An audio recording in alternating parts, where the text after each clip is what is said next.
Assalamualaikum warahmatullahi wabarakatuh.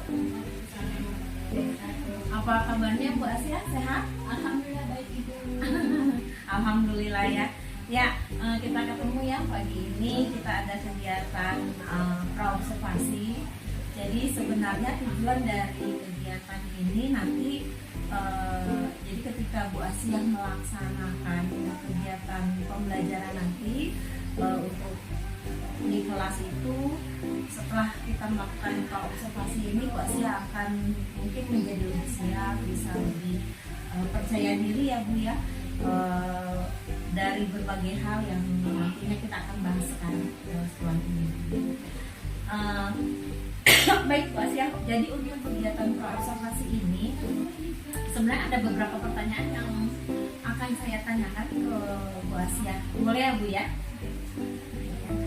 Jadi seperti ini, untuk pertanyaan yang pertama ini yang ingin saya tanyakan adalah untuk sasaran kegiatan praobservasi yang akan kita lakukan nanti ini untuk kelas berapa dan pada jam berapa? Untuk observasi itu sendiri besok di jam pertama ya, di jam 7 sampai 8.30 di kelas 11.6 berarti jam ke-1 ke-2 ya Bu ya? Yang pertama. Yang pertama dan kedua. Oke, baik. Nah kemudian Bu Asia, untuk tujuan pembelajarannya sendiri, tujuan pembelajaran apa yang ingin Ibu capai di kelas nanti? Untuk tujuan pembelajarannya itu sendiri, saya sih berharap nanti peserta didik dapat mempromosikan kebinekaan yang dimiliki oleh Indonesia, sehingga mereka bisa menghubungkan juga kearifan lokal yang ada di Indonesia untuk bisa go internasional, bisa ke kancah dunia, dan mereka juga mulai aware atau menyadari menggunakan kebinekaan. Berarti mengenai kebinekaan bertunggal ika juga ya Bu ya. Baik, lanjut dengan materinya Bu. Jadi materinya itu mengenai interaksi budaya Nusantara di kancah dunia tadi ya Bu ya. Nah untuk arah pengembangannya sendiri, jadi untuk arah pengembangannya nanti ini siswanya ini seperti apa Bu? Untuk pengembangan di siswa yang ingin saya latih atau tekankan sih adalah siswa berperan aktif dalam pembelajaran, lalu mereka juga berpikir kritis, sehingga nanti ketika kita mereka bisa menunjukkan ketertarikan, antusiasme terhadap pembelajaran serta gagasan-gagasan tentang materi yang sedang kita bahas. Jadi lebih membuat siswa juga lebih aktif ya Bu ya. Kemudian dalam melaksanakan pembelajaran itu, untuk model pembelajarannya itu apa Bu yang nantinya akan digunakan oleh Bu Asia? Untuk model pembelajarannya sendiri nanti tentu saja pakai proses diferensiasi proses serta produk yang terintegrasi dengan project based learning, PJBL ya Bu ya. Baik. Berarti untuk PJBL-nya sendiri ya. Jadi untuk PJBL metodenya tadi menggunakan PJBL, berarti sintak-sintaknya juga nanti akan yang digunakan itu sintak PJBL ya Bu ya, yang nanti akan terlihat pada pelaksanaan itu nanti. Baik, nah kemudian untuk strategi pembelajaran yang digunakan Ibu, Ibu sendiri akan menggunakan strategi pembelajaran seperti apa? saya hanya akan menerapkan strategi pembelajaran berdiferensiasi proses, konten, serta produk. Untuk prosesnya itu sendiri nanti pada saat pemberian materi itu ada video, ada foto, jadi itu untuk yang visual, lalu ada juga teks bacaan untuk yang suka membaca. Nah untuk kontennya itu sendiri, saya akan memberikan materi atau permasalahan yang berbeda di setiap kelompok, sehingga mereka punya fokus yang berbeda di setiap kelompok. Untuk produknya nanti itu hasil akhirnya mereka boleh mempresentasikan apa yang telah mereka pelajari dalam bentuk video atau infografis atau apapun yang sesuai dengan bakat dan minat mereka. Jadi ini ya Bu ya, ada diferensi proses kompeten dan mungkin gaya belajar dia. Baik, nah mengenai penilaian Ibu, untuk penilaiannya sendiri itu seperti apa Bu? Untuk penilaian sendiri saya akan melakukan dua penilaian. Yang pertama menggunakan observasi, jadi saya akan melihat bagaimana siswa itu mengikuti proses pembelajaran. Lalu yang kedua pastinya diskusi. Baik, ya, baik Bu Asia. Saya rasa pertanyaan kegiatan praobservasi kita itu cukup. Insya Allah nanti saya ingin tahu ya Bu ya mengenai arah dari kegiatan pembelajarannya nanti, karena nanti saya juga akan mengamati ya Bu ya berkaitan dengan hal itu. Kemudian saya harap juga nanti pelaksanaannya yang sudah saya catat ini bisa dilaksanakan dengan maksimal ya Bu ya, sesuai dengan yang Bu Asia rencanakan, dari mulai tujuan pembelajaran, kemudian strategi, model pembelajaran dan lain-lainnya. Mungkin itu saja Bu, saya harap semuanya bisa teramati dengan baik, bisa tercapai dengan maksimal. Nanti mungkin setelah kegiatan observasi juga kita akan ada kegiatan pasca observasi ya Bu ya, untuk mengevaluasi apa yang sudah dilaksanakan. Baik, terima kasih Bu Asia, semoga kegiatan di observasi besok berjalan dengan lancar, dengan baik, dan hasilnya bisa.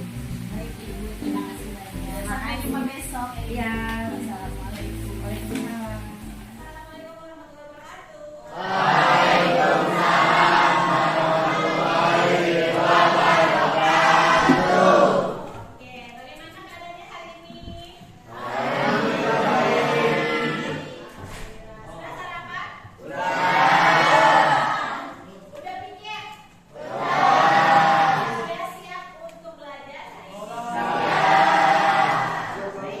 Pertama-tama Ibu cek dulu kehadiran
kita disebut sebagai warga dunia. Kenapa? Karena di era globalisasi ini kita disebut warga dunia karena batasan-batasan di antara negara itu sudah mulai kabur, ya. Artinya sudah mulai rendah lah batasan di antara negara. Jadi kita bisa saling mengetahui. Waalaikumsalam warahmatullahi wabarakatuh.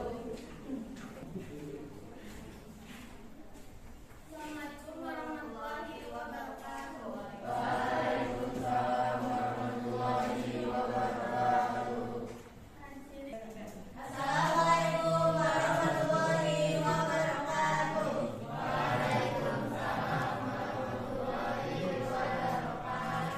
Jadi di sini kami dari kelompok 3, di sini kami akan memaparkan hasil diskusi kami tentang dampak positif dan negatif dari globalisasi. Yang pertama itu ada berkembangnya ilmu pengetahuan dan teknologi hari ini. Ada perwakilan, boleh 1 atau 2 orang.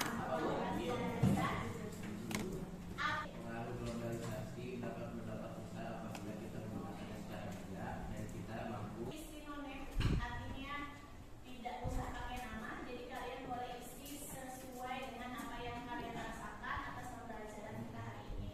Nah, ucap maupun perbuatan yang tidak berkenan, kita berjumpa lagi di minggu depan. Nah, untuk tugasnya, aku hampir lupa. Untuk tugasnya adalah ini kan apa yang sudah kalian cari itu dalam media yang kalian sukai. Boleh video, boleh infografis, boleh meme, boleh semua. Assalamualaikum warahmatullahi wabarakatuh. Assalamualaikum warahmatullahi wabarakatuh, Bu Asia. Kabarnya Riri? Oke. Alhamdulillah ya, kemarin kita sudah melaksanakan kegiatan observasi di kelas. Kemudian sebelumnya juga kita sudah melaksanakan kegiatan pra, dan yang sekarang ini kita lanjut dengan kegiatan pasca observasi ya, Bu ya. Jadi di kegiatan pasca observasi ini sebenarnya tujuannya adalah untuk saya ingin membicarakan mengenai kegiatan yang sudah dilaksanakan pada kegiatan observasi kelas kita kemarin ini. Namun yang pasti sebelumnya saya ingin menyampaikan beberapa tentang apa sih yang terjadi selama observasi kemarin. Kemudian tapi yang pertama dulu deh, yang saya ingin tanyakan, apa sih yang Ibu Asia rasakan pas ketika sudah melakukan observasi kelas kemarin? Iya, baik Bu. Sebelumnya terima kasih banyak. Saya merasa cukup puas, cukup senang, dan merasa enggak ya teman-teman sudah melakukan observasi dan sudah melakukan observasi di kelas saya, sehingga ada masukan untuk saya untuk perbaikan ke depannya. Kemarin juga saya rasa saya sudah cukup berarti karena pembelajaran itu berlangsung atau terlaksana sesuai dengan tujuan pembelajaran tersebut, yaitu target-target tujuan pembelajaran itu dapat tercapai. Alhamdulillah ya dia, berarti semuanya berjalan dengan lancar. Lalu Ibu bisa ceritakan kembali nggak mengenai proses pembelajaran yang telah Ibu rencanakan sebelumnya? Ya, untuk proses pembelajaran tersebut, tujuan pembelajarannya adalah melakukan layanan akreditasi siswa berasa nasionalis terhadap tema kemerdekaan global di Kemarin itu saya menggunakan metode learning dan pembelajaran berdiferensiasi. Jadi memang anak-anak terlihat sangat excited, terlihat sangat antusias dan mampu memunculkan ide gagasan sesuai dengan daya nalar pribadi sendiri. Alhamdulillah ya. Jadi kemarin itu sudah sesuai ya Bu ya, dan berjalan cukup baik, sesuai dengan perencanaan yang sudah buat. Kemudian ya memang terlihat sih Bu ya dari sintak-sintak yang sudah berjalan seperti itu kemarin ini. Pada model pembelajaran kemarin itu menggunakan problem based learning ya. Jadi nah kemudian untuk pertanyaan selanjutnya nih Bu, mengenai hambatan, kira-kira untuk proses pembelajaran kemarin hambatan apa yang Ibu Asia alami? Untuk kemarin itu ada kendala yang saya hadapi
teknis juga terhubungnya perangkat ya Bu ya, itu secara teknisnya kehambatannya, lalu juga ditemui juga di hambatannya itu di siswanya ya. Iya baik Bu. Nah terkait kendala-kendala tersebut, apakah ada mungkin solusi Ibu Asia yang Ibu Asia bisa lakukan? Untuk kendala teknis itu sendiri memang ada force majeure ya Bu. Dalam artian kita sudah mempersiapkan, ternyata memang kalau berhubungan dengan alat terkadang ada saja hal-hal seperti yang di luar rencana kita. Mungkin memang ada baiknya seperti yang sudah dilakukan bahwa tidak hanya mengandalkan satu alat, itu ada alat lain. Memang agak repot untuk kita dulu membawa itu, tapi itu ada backup plan. Yang kedua, untuk pembiasaan siswa itu sendiri sebetulnya mungkin harusnya dibiasakan memang dari sedini mungkin, dari SD, SMP, baru ke tahap kita SMA, karena siswa itu terbentuk untuk tidak mau mengungkapkan pendapat itu kan terbentuk dari pendidikan dari rumah di sekolah. Nah itu bisa dimulai dari kita sendiri dulu deh yang ada di sekolah ini. Ketika belajar kita bisa memberikan pertanyaan-pertanyaan memantik untuk siswa-siswa mampu mengungkapkan pendapatnya, pendapat-pendapatnya. Jadi karena saya ingin nanti ke depannya saya harap mereka terbiasa untuk berpikir-kritis, berpendapat, berani mengajukan ide dan gagasan-gagasan. Iya baik, alhamdulillah ya. Jadi memang pertanyaan pemantik pada awal pembelajaran itu memang sangat diperlukan ya untuk menggali potensi siswa juga, atau melatih mereka juga untuk mengungkapkan apa yang mungkin menjadi ide-ide mereka gitu ya, seperti itu. Karena sudah menyampaikan beberapa solusi yang mungkin menjadi hambatan yang Bu Asia dapatkan di observasi kemarin. Jadi untuk yang berikutnya ini, yang pertanyaannya adalah mengenai kira-kira